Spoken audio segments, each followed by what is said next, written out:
গোটা বাংলাদেশও খেতে পারি, আমরা সর্বভুক, আমরা গোটা বাংলাদেশ খেয়ে নেবো। খেতে পারবো না মানে ভাত খেতে পারবো না তো বাংলাদেশ খাবো কেন? বাংলাদেশ এগুলো করছে কেন? মোহাম্মদ ইউনূসকে বলছেন না শুধরে যেতে? ধন্যবাদ রিপাবলিকান বাংলার গণমাধ্যমকে। প্রথমে আমি ময়ূর দাদার কাছে অনুরোধ করব যে আমাকে কথা বলার জন্য সুযোগ দিয়েছেন। আমার কথা শেষ না হওয়া পর্যন্ত সাইড টকিং যাতে কোনো কারণে না হয়। দেখেন, আমাদের বাংলাদেশে আপনার গত 17 বছর শেখ হাসিনা আমাদের দেশটাকে শাসনের নামে সূচে খেয়েছে। তখন এই পশ্চিমবঙ্গের গণমাধ্যমগুলো বা পশ্চিমবঙ্গের ভারতের যে প্রতিবাদ করার কথা ছিল, বিরোধী দলের নেতাকর্মীদের উপর হামলা মামলা, জেল জুলুম, আইনাগর থেকে শুরু করে মানুষের উপর কি অমানসিক নির্যাতন করা হয়েছিল সরকার।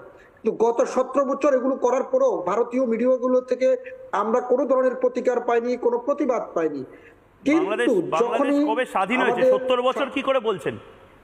বাংলাদেশ কবে স্বাধীন হয়েছে? না, আমি 17 বছর বলছি না, আমি 17 বছর অবশ্য আপনাদের প্রতিদিনই স্বাধীনতা হয়। গত 17 বছর না, গত 17 বছর। আরে গত 70 বছরে আপনারা পাকিস্তান আপনাদেরকে মারছিল বলেই তো আমরা স্বাধীন করলাম আপনাদের। দাদা, আমি আপনাকে আসতেছি, আপনি যদি আমাকে কথা বলার যদি সুযোগ না দেন। না, কথা বলুন। বাংলাদেশ থেকে দুজন এই মুহূর্তে যোদ্ধা রয়েছেন, ভারত থেকে দুজন যোদ্ধা রয়েছেন। আমি আপনাকেই জিজ্ঞেস করছি প্রথমে 70 বছর করছেন কেন? 70 বছর আগে বাংলাদেশ ছিল।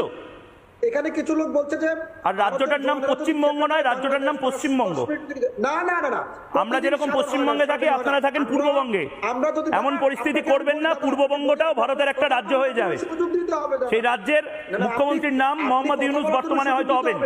আপনারা না, মোহাম্মদ ইউনূসের যোগ্যতা আপনি এখনো জানেন না ভাই। না, জানি না তো। কারোর যদি যোগ্যতা না থাকে কি করে জানবো? ভারতবর্ষে সে যদি প্রতি বছর নিজেকে যোগ্য প্রমাণ করার জন্য ফেল করে, যোগ্যতা সম্পন্ন ব্যক্তি, কি যোগ্যতা আছে তার? সারা বিশ্ব শাসন করেছে। হ্যাঁ, বিশ্ব শাসন করেছে। বাবারে, বিশ্বের বাঘ নাকি? নোবেল বিজয়ী একজন। নোবেল বিজয় মানে আমাদের দেশে আসুন, নোবেল বিজয়ীদের কি কাজ সেটা দেখুন। কে নোবেল দিয়েছে সেটা আগে জিজ্ঞেস করুন, একটা তদন্ত কমিটি বসান।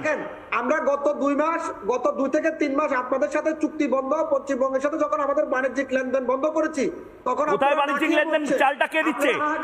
চালটা কে দিচ্ছে? হনুলুলু থেকে চাল আসছে। আর আমাদের সাথে বাণিজ্যিক না করলে তো আপনারা খেতে পারবেন না। আমরা খেতে পারবো না। হ্যাঁ, আমরা গোটা বাংলাদেশও খেতে পারি, আমরা সর্বভুক, আমরা গোটা বাংলাদেশ খেয়ে নেবো। খেতে পারবো না মানে ভাত খেতে পারবো না তো বাংলাদেশ খাবো। আপনাকে বলি, ভাত খাবো না, ডাল চাল এই সমস্ত কিছু খাবো না তো চট্টগ্রাম খাবো। আপনি কথা বলো, আপনার কথা বলে স্কোপ দিতে হবে। কথা বলে স্কোপ না দিলে আমি কথা বলবো কিভাবে? আমি শুধু একটাই